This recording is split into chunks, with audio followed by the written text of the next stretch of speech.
یہ چینل سے خدا کی دین کی ہوتی اشاعت ہے، یہ چینل رہبر انسانیت تو سب کی چاہت ہے۔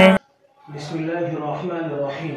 باب کیف کان بدء الوحی الى رسول اللہ صلی اللہ علیہ وسلم وقول اللہ عز وجل انا اوحینا الیک کما اوحینا الى نوح والنبیین من بعده۔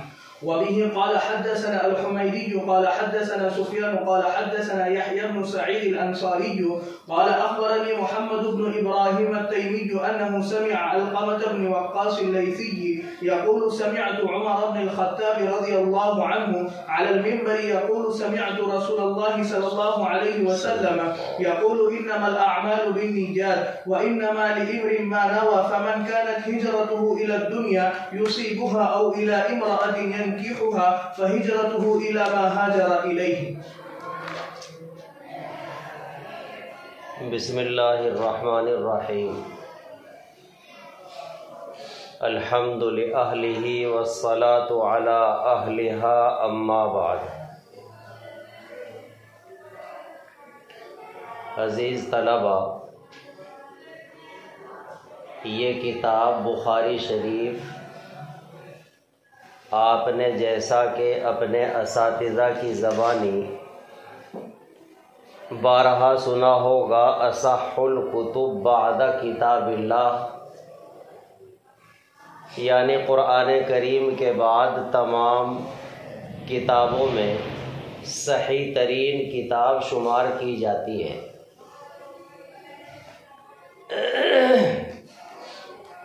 اس کتاب کی عظمت اور اس کتاب کے مقام ہی سے امام بخاری رحمۃ اللہ علیہ کے قد کا پتہ چلتا ہے کہ ان کا کتنا اونچا قد رہا ہے۔ امام بخاری رحمۃ اللہ علیہ نے اس کتاب کو جمع کرنے میں کتنی محنتیں فرمائی، کتنی جد و جہد فرمائی، سب باتیں تفصیل کے ساتھ آپ حضرات اپنے اساتذہ کی زبانی سن چکے ہیں۔ امام بخاری رحمۃ اللہ علیہ نے اپنی کتاب کا آغاز کتاب الایمان سے کیا۔ آپ دیکھیں گے کہ کتاب الایمان سے پہلے تو بدء الوحی ہے۔ کتاب بدء الوحی یہ بطور توطیہ اور تمہید ہے، کتاب کا اصل آغاز کتاب الایمان سے ہے۔ امام بخاری رحمۃ اللہ علیہ اپنی کتاب میں سب سے پہلی جو روایت لا رہے ہیں، سیدنا حضرت عمر ابن الخطاب رضی اللہ تعالیٰ عنہ کی لا رہے ہیں، اور اخیر میں آپ دیکھیں گے سیدنا حضرت ابو ہریرہ رضی اللہ تعالیٰ عنہ کی روایت آئے گی۔ عمر ابن الخطاب اور ابو ہریرہ رضی اللہ عنہما یہ دونوں ہی مہاجری صحابی ہیں۔ حضرات علماء نے لکھا ہے کہ امام بخاری رحمۃ اللہ علیہ اپنے اس صنیع اور اپنے اس طرز عمل سے اس بات کی جانب اشارہ فرما رہے ہیں کہ تحصیل علم کے لیے ہجرت ضروری ہوتی ہے۔ اپنے گھر کو، اپنے اعزاء اقارب کو چھوڑنا پڑتا ہے، اور تحصیل علم کے لیے نہ معلوم کیسے دشوار گزار طویل اسفار کرنے ہوتے ہیں۔ امام ترمذی رحمۃ اللہ علیہ کے حالات میں آپ نے سنا ہوگا، طاف البلاد وسمع خلقا من الخراسانیین والکوفیین۔ امام ترمذی رحمۃ اللہ علیہ نے کیسے اسفار کیے، امام بخاری رحمۃ اللہ علیہ نے کیسی محنتیں فرمائی. تو سب سے پہلی روایت بھی مہاجری صحابی کی، آخری روایت بھی مہاجری صحابی کی. اس میں ایک اشارہ تو ہے اس بات کی جانب کہ تحصیل علم کے لیے ہجرت، ترک وطن کرنا ہوتا ہے. دوسرا ایک لطیف اشارہ اس بات کی جانب بھی ہے کہ اصل جو ہجرت ہوتی ہے وہ چونکہ نام ہے ترک معاصی کا، المہاجر من حجر ما نہی اللہ عنہ. تو امام بخاری رحمۃ اللہ علیہ کو ان کی اس کتاب کو یہ جو اتنا اونچا مقام ملا ہے، امام بخاری کے اس اونچا مقام ملنے میں ان کی پاکیزہ زندگی اور پرہیزگاری والی زندگی کا دخل رہا ہے. اس لیے کہ علم اللہ تبارک و تعالی کا نور ہے. آپ نے سنا ہوگا وَنُورُ اللَّهِ لَا يُعْطَى لِعَاصِي. کسی گندے برتن میں جب ہم کھانا پسند نہیں کرتے، پینا پسند نہیں کرتے، تو اللہ تبارک و تعالی گندے دلوں کے اندر معرفت کا نور کیسے ڈالنا پسند فرمائیں گے؟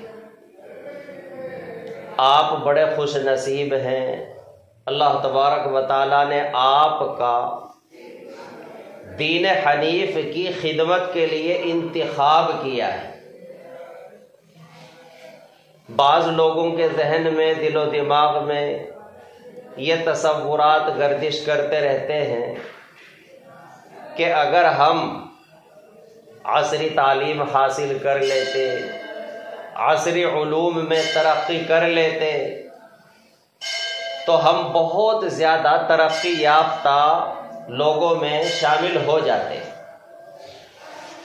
اصل ترقی یہ علمی اور دینی ترقی ہے. آپ اس مدرسے میں اپنے مادر علمی میں شروع سے داخل رہ کر اب تک اس مقام پر پہنچے. اللہ نے آپ کو یہ شرف عطا کیا. آپ کو اپنے اس ادارے کی، اپنے اساتذہ کی نیک نامی کا ذریعہ بننا ہے. جو طلبہ اپنے ادارے کی، اپنے اساتذہ کی نیک نامی کا ذریعہ بنتے ہیں، مدح سرائی کراتے ہیں، وہ ادارے کے سپوت کہلاتے ہیں. سنا ہوگا اولاد 3 طرح کی ہوتی ہے، ایک کو سپوت کہتے ہیں، ایک کو کپوت کہتے ہیں اور ایک کو پوت کہتے ہیں. جو بچہ اپنے ماں باپ کی مدح سرائی کرائے، نیک نامی کا ذریعہ بنے، اس بچے کو سپوت کہا جاتا ہے. اور جو بدنامی کا سبب بنے، لوگوں سے انگلیاں اٹھوائے، اس کو کپوت کہا جاتا ہے. اور جو نہ نیک نامی کا ذریعہ نہ بدنامی کا ذریعہ، اسے اصطلاح میں پوت کہا جاتا ہے. تو آپ ابھی سے اپنے دل و دماغ میں یہ بات رکھیں کہ ہمیں مدرسے کی، اپنے اساتذہ کی نیک نامی کا ذریعہ بننا ہے انشاءاللہ. بدنامی کا ذریعہ اور ایسا کوئی عمل، ایسا کوئی قدم جس سے کہ مدرسے پر انگشت نمائی ہو، اساتذہ کی طرف انگشت نمائی ہو، اس سے اجتناب کرنا ہے. آپ نے کتاب کا نام سنا ہوگا فتوحات الہیہ، جس کا دوسرا نام جمل بھی ہے. یہ اصل میں حاشیہ جلالین شریف ہے. اس میں رسوخ فی العلم کی، علم میں کمال پیدا کرنے اور مہارت حاصل کرنے کی 4 بنیادی شرطیں ذکر کی گئی، ان بنیادی شرائط میں جو پہلی سب سے اہم شرط ہے وہ ہے التقوی فیما بینہ وبین اللہ تعالی۔ تقوی کا لفظ آپ نے قرآن کریم میں بھی بہت سی جگہ سنا۔ اللہ تبارک و تعالی جگہ جگہ حکم دیتے ہیں، یا ایھا الذین آمنوا اتقوا اللہ۔ تقوی کس کو کہتے ہیں؟ یوں تو حضرات مفسرین نے تقوی کی بہت سی تعریفات کی ہے۔ فن تفسیر کی ایک کتاب ہے فتح القدیر، ایک فتح القدیر تو فن فقہ میں ہے، ایک فتح القدیر تفسیر کے فن میں بھی ہے علامہ شوکانی رحمۃ اللہ علیہ کی، اس میں بھی تقوی کی بہت سی تعریفات ذکر کی گئی ہے۔ مثلا التقوی ان تزین سرک للحق کما تزین علانیتک للخلق۔ جس طریقے سے بندہ اپنے ظاہر کو مخلوق کے لیے آراستہ کرتا ہے، کوشش یہ رہتی ہے لباس بھی اچھا ہو، رومال بھی اچھا ہو، عمامہ بھی اچھا ہو، اپنی ہر چیز اچھی صاف ستھری ہو، اسی طرح اللہ کے لیے اپنے دل کو مزین اور آراستہ کرنے کا نام تقوی ہے۔ جیسے ہم اپنے ظاہر کو مخلوق کے لیے آراستہ کرتے ہیں، اپنے باطن کو خالق کے لیے آراستہ کریں۔ میرے پیر اور مرشد فقیہ النفس حضرت مولانا مفتی مظفر حسین صاحب نور اللہ مرقدہ، جو مظاہر علوم کے ناظم اعلیٰ بھی رہے اور شیخ زکریہ رحمۃ اللہ علیہ کے دور میں وہاں کے بڑے اور صدر مفتی بھی رہے ہیں، انہوں نے اپنے ایک خطاب میں ایک بات ارشاد فرمایا کہ ہم علماء چوری نہیں کرتے، الحمدللہ چور نہیں ہیں، چوری سے بچتے ہیں، شراب نہیں پیتے، شراب نوشی سے بچتے ہیں، زنا کاری نہیں کرتے، اس سے نفرت کرتے ہیں، کسی کو قتل نہیں کرتے، اس سے نفرت کرتے ہیں، بڑے بڑے گناہ ہیں سر۔ لیکن سوال یہ ہے کہ ہم یہ گناہ کس وجہ سے نہیں کر رہے ہیں؟ ان گناہوں کے چھوڑنے کا سبب کیا ہے؟ کیا ان گناہوں کے نہ کرنے کا، ان گناہوں کے چھوڑنے کا سبب اللہ کا ڈر ہے؟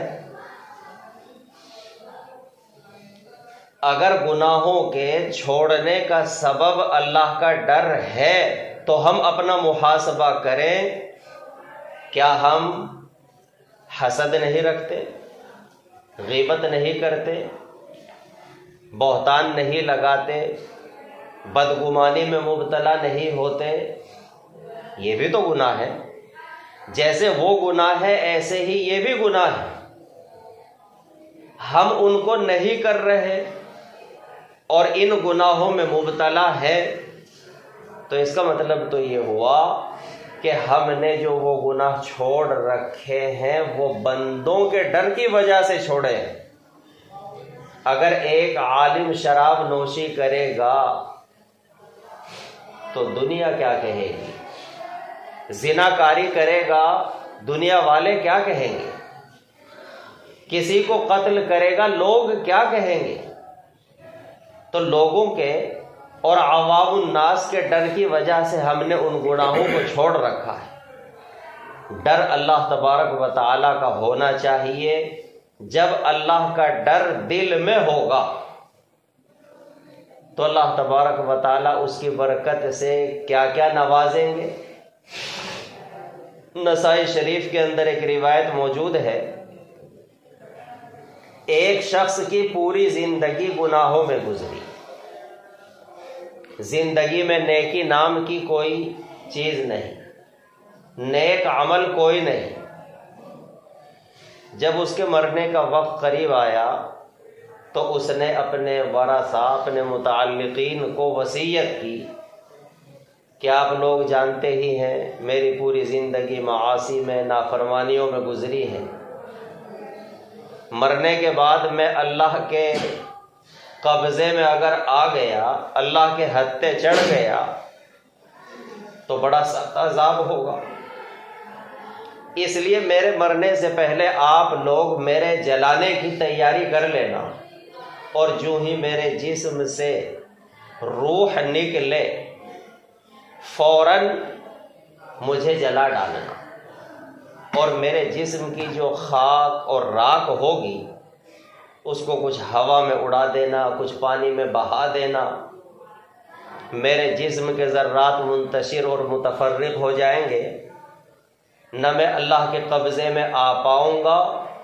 اور نہ میں سزا پا سکوں گا۔ اس کا اپنا ایک خیال تھا، گھر والوں نے ایسا ہی کر دیا، مگر اللہ تبارک و تعالیٰ تو ہر چیز پر قادر ہیں۔ اللہ تبارک و تعالیٰ نے ہوا کو حکم دیا، اس نے تمام ذرات کو جمع کر دیا، پانی کو حکم دیا، ذرات جمع ہو گئے، اللہ نے اس کو مکمل کیا اور اس کے اندر روح ڈالی، اور اس سے جب پوچھا کہ تو نے یہ سب حرکتیں کیوں کرائی، وہ کہتا ہے کہ اللہ آپ کے ڈر کی وجہ سے۔ تو حدیث شریف سے معلوم ہوتا ہے اللہ تبارک و تعالیٰ اس کو یہ کہہ کر کہ چلو تمہارے اندر کم سے کم ہمارا خوف اور ہمارا ڈر تو ہے، معاف فرما دیں گے۔ تو دل کے اندر اگر تقویٰ ہے، دل اگر منور ہے، مجلہ اور مزکہ ہے، تو پھر دیکھو کس طریقے سے علمی انوار و برکات اور اس کے کمالات کا ظہور ہوتا ہے۔ قرآن کریم میں اللہ کا فرمان ہے فَمَن يُرِدِ اللَّهُ أَن يَهْدِيَهُ يَشْرَحْ صَدْرَهُ لِلْإِسْلَامِ۔ حضرت موسیٰ علیہ السلام نے بھی اللہ تبارک و تعالیٰ سے دعا کی ہے رب اشرح لی صدری۔ شرح صدر کیا ہوتا ہے؟ شرح صدر کا لفظی ترجمہ تو ہو گیا سینے کا کھولنا، تو سینے کے کھولنے سے کیا مراد ہے؟ موسیٰ علیہ السلام اللہ سے دعا کر رہے ہیں رب اشرح لی صدری، اے اللہ میرے سینے کو کھول دیجئے۔ تو کھولنے کا مطلب کیا ہے؟ حضرات صحابہ کرام نے نبی پاک صلی اللہ علیہ وسلم سے شرح صدر کے متعلق سوال کیا تھا، اے اللہ کے نبی صلی اللہ علیہ وسلم یہ بتلائیے یہ شرح صدر کیا چیز ہے؟ تو آپ علیہ السلام نے اس کی جو وضاحت فرمائی، ارشاد فرمایا نور یقذفہ اللہ تعالی فی قلب المؤمن۔ شرح صدر نام ہے اس نور کا جو اللہ تبارک و تعالی ایمان والے کے دل میں ڈال دیتے ہیں، جس کی برکت سے اس کا سینہ کشادہ ہو جاتا ہے اور اس کے اندر خیر کو قبول کرنے کی صلاحیتیں پیدا ہو جاتی ہیں۔ اللہ تبارک و تعالی جزائے خیر عطا فرمائے حضرات صحابہ کرام کو۔ انہوں نے پھر دوسرا سوال یہ کیا کہ اے اللہ کے نبی صلی اللہ علیہ وسلم اس کی کوئی ظاہری پہچان، کوئی اس کی علامت اور نشانی تو بتلا دیجئے، ہم کیسے سمجھیں گے کہ دل میں نور ڈلا ہے، دل منور ہے یا نہیں؟ اس کی کوئی ظاہری پہچان بتلا دیجئے۔ تو آپ صلی اللہ علیہ وسلم نے اس کی 3 پہچان اور 3 نشانیاں بتلائی۔ نمبر 1 الانابۃ الی دار الخلود، دار خلود یعنی ہمیشگی کے گھر کی طرف توجہ، ہمیشگی کے گھر یعنی اخروی زندگی کو بنانے کی فکر۔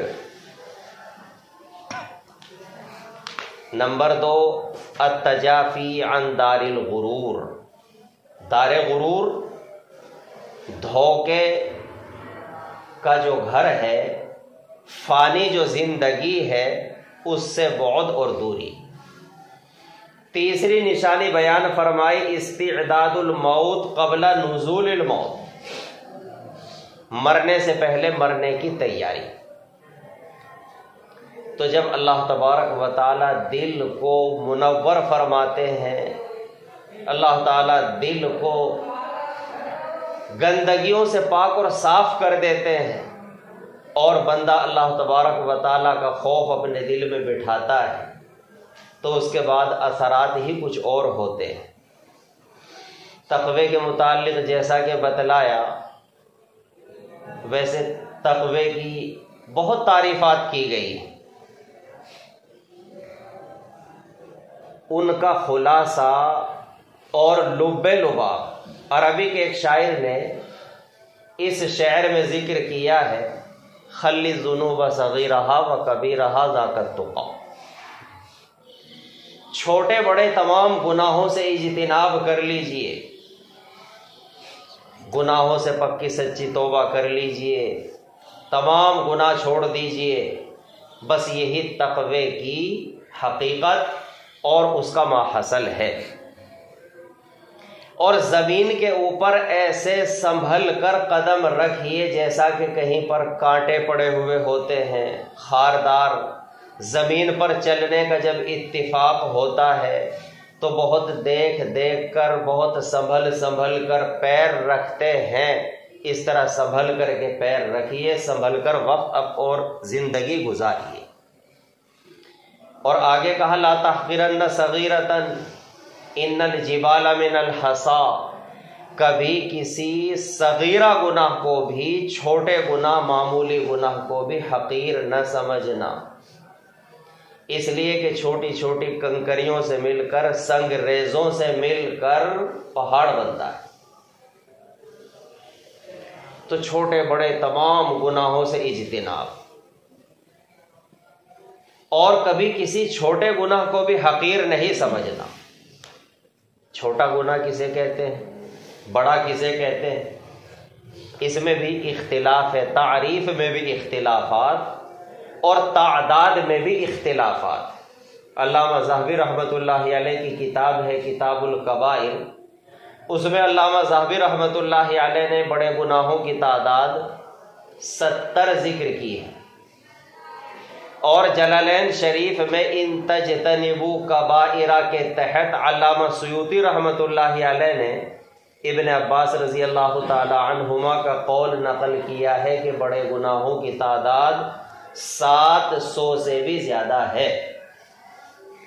چھوٹے بڑے سب گناہوں سے نفرت، سب گناہ چھوڑ دیجیے۔ تقوی اختیار کرنے والا کون ہوتا ہے؟ اسے کیا کہتے ہیں؟ متقی۔ تقوی اختیار کرنے والے کو متقی کہتے ہیں۔ متقی کی تعریف کیا ہے؟ فتوحات الہیہ میں متقی کی تعریف لکھی ہے، المتقی من یقی نفسہ عما یضرہ فی الآخرہ، متقی اس کو کہا جاتا ہے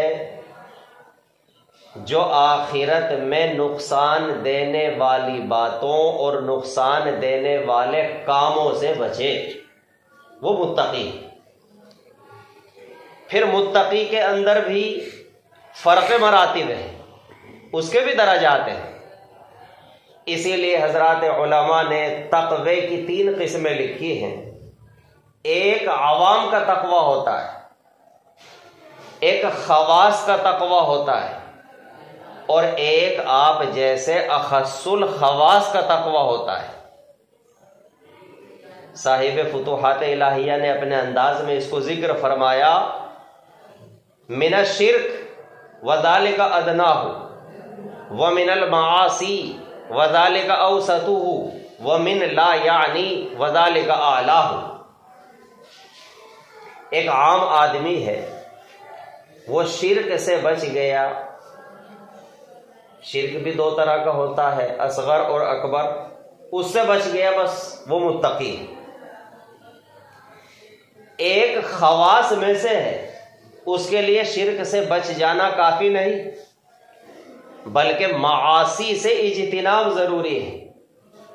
تمام معاصی سے، گناہوں کے بھی درجات ہوتے ہیں، اوپر کا جو درجہ ہے وہ معصیت ہی ہے، اس کے بعد میں پھر سیئہ ہے، اس کے بعد میں پھر خطیئہ ہے، اس کے بعد میں پھر ذنب ہے، ان کے اندر بھی فرق مراتب ہے۔ اور اخص الخواص کا جو مقام ہوتا ہے وہ لا یعنی باتوں اور لا یعنی کاموں سے بھی بچنا ہے۔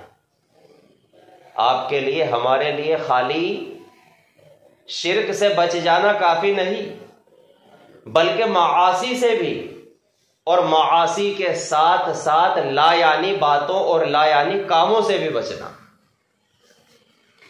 آپ نے نام سنا ہوگا، ایک بہت بڑے بزرگ گزرے ہیں بایزید بستامی رحمت اللہ علیہ، جن کا پادری کے ساتھ، عیسائی کے ساتھ میں ایک جگہ مقابلہ اور مناظرہ ہوا تھا۔ بہت زبردست عالم اور بزرگ گزرے ہیں۔ وہ یہ فرمایا کرتے تھے کہ کل قیامت کے دن اگر اللہ تبارک و تعالی نے سوال کیا کہ بایزید دنیا سے کیا لائے ہو، تو میں یہ کہوں گا کہ اے اللہ، میں دنیا سے خالص توحید لے کر کے آیا۔ علماء نے لکھا ہے کہ جب ان کا انتقال ہوا، اللہ تبارک و تعالی نے ان سے پوچھا تو انہوں نے یہی کہا۔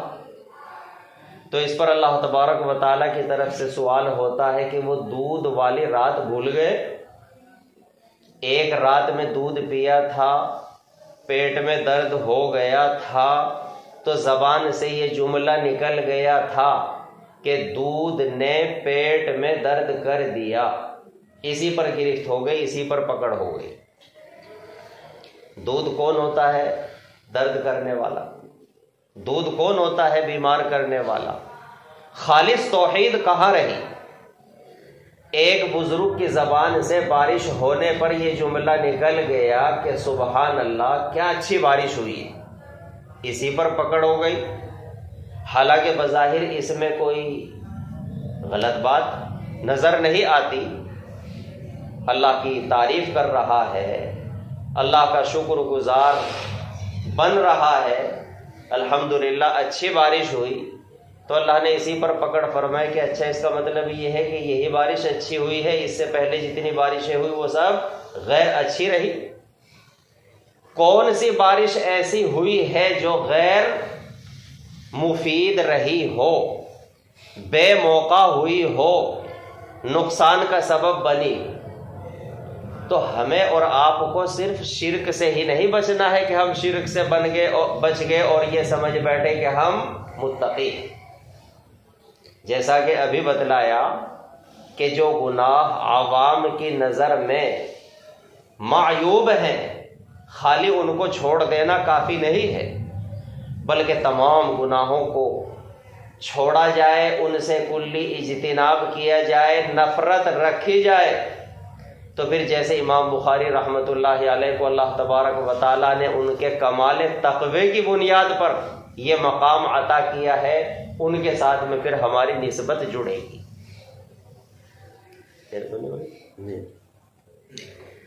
تو امام بخاری رحمت اللہ علیہ پہلی روایت لا رہے ہیں حضرت عمر بن الخطاب رضی اللہ تعالیٰ عنہ کی، اخیر میں روایت لائیں گے حضرت ابو ہریرہ رضی اللہ تعالیٰ عنہ کی۔